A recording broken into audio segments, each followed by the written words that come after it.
Okay, we saw in the last example how a linear equation, something that we have been working with for quite a while now, is really just a specific type of a function. Okay, and we're going to see now how there are other types of functions other than just linear equations. Okay, we're going to keep using equations, but as you'll see with this next example, having a constant rate or a constant speed is not always realistic. And we've talked about this before, like the idea of driving anywhere at a constant speed, right? That going from your start to your finish, right? You have to speed up to 60 miles an hour, right? And then when you stop, you have to slow down back to 0 miles an hour. You don't just go instantly from 60 miles an hour to 0. So there has to be some other form of equation, or the language that we're using now, function, to describe that situation. Okay, and the first thing we're going to look at is an object being dropped towards the Earth, right? So we're going to go up on top of a really tall building, 256 feet. Is what this problem has, and we are going to drop a stone off of that building. Okay, so the object, a stone, is dropped from a height of 256 feet. It takes exactly 4 seconds for the stone to hit the ground.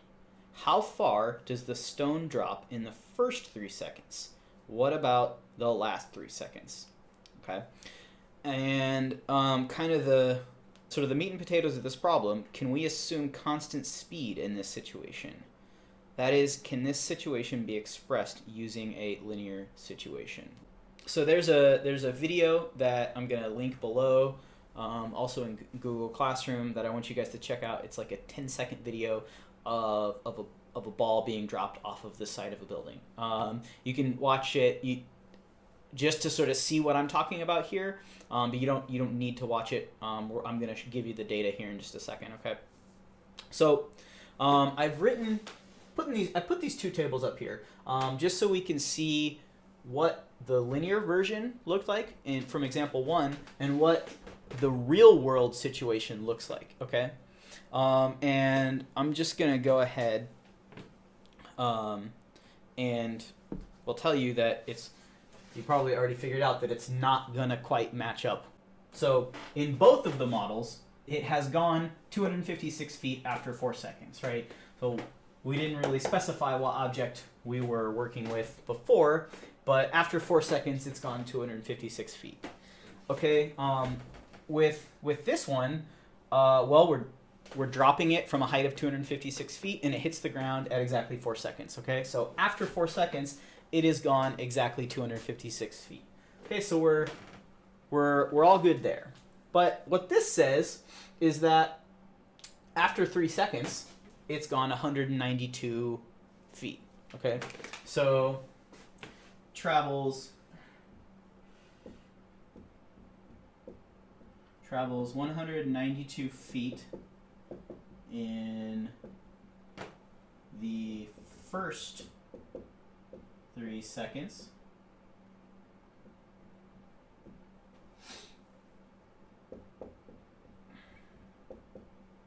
And how far does it travel in the last 3 seconds? Well, let's see. So after 1 second, it's gone 64 feet.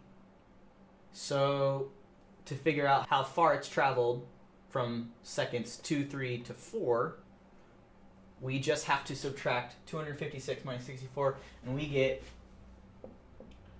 192 feet in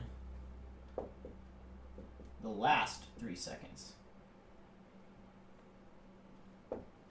Okay, and hopefully that makes sense to you guys, right? Because this was our linear equation, meaning that it was a constant rate. So in any time interval, as long as the time interval is the same, the amount of distance it traveled should also be the same, right? So in 1 second, after 1 second, it's gone 64 feet. Well, in 1 more second, it's gone another 64 feet. So 64 plus 64 is 182. Okay, so you have the same, so you have the same sort of distance traveled in any given amount of time, right? So it doesn't matter that this is the first 3 seconds and this is the last 3 seconds. It's still 3 seconds. So you're going to have the same distance traveled during those 3 seconds. Well, we're going to see here that that is not the case. And so I'm going to put up the data points for this situation right here, okay? And as you guys can see, it is quite a bit different. So after 1 second, we've traveled 16 feet. After 2 seconds, we've traveled 64 feet. And after 3 seconds, we've traveled 144 feet. Okay? In the first 3 seconds, we've gone 144 feet.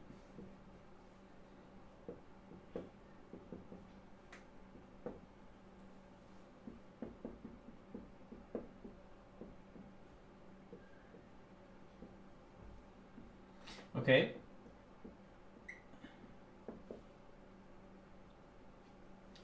Now, again, to get how far it's traveled in the last, so from after the first second to 4 seconds, we need to take the distance traveled after 4 seconds and subtract off the distance traveled at 1 second. So we have traveled 240 feet in the last 3 seconds. And as you guys can see, it is vastly different, okay? So in the first 3 seconds, it only traveled 144 feet. But in the last 3 seconds, it actually went a lot further. So somehow it is traveling farther in the last 3 seconds than in the first 3 seconds. Even though it's the same amount of time, it's gone farther in the last 3 seconds. So it's almost like it's speeding up as time goes on. It's speeding up as it goes through the air. And as you guys will learn when you get to physics class in high school, this is how gravity works. Gravity accelerates objects through space, okay? And so as that stone is falling through the air, it's continually picking up speed until it hits the ground or achieves something called terminal velocity, which you guys will learn about in physics. Okay, so what is sort of the point of all this? Why do we need these? Why do we need functions? Why do we need models? Well, it's so that we can make predictions about the future.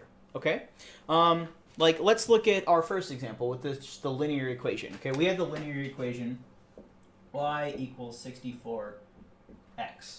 Okay, and so as long as this thing is moving at a constant rate, that you know, whatever it was, 64 feet per second, or I think it was feet and seconds, or sorry, seconds and feet. So it's moving at 64 feet per second, and as long as it stays at that same speed, we can predict where it's going to be.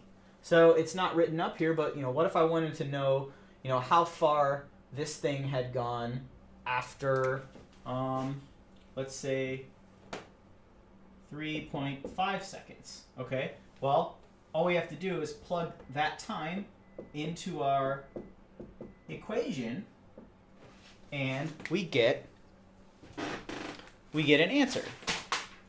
Okay, so we get that after 3.5 seconds, this object has traveled 224 feet. Okay, and that makes sense, right? Because it's gone further than it had at 3 seconds and not quite as far as it had when it went at 4 seconds.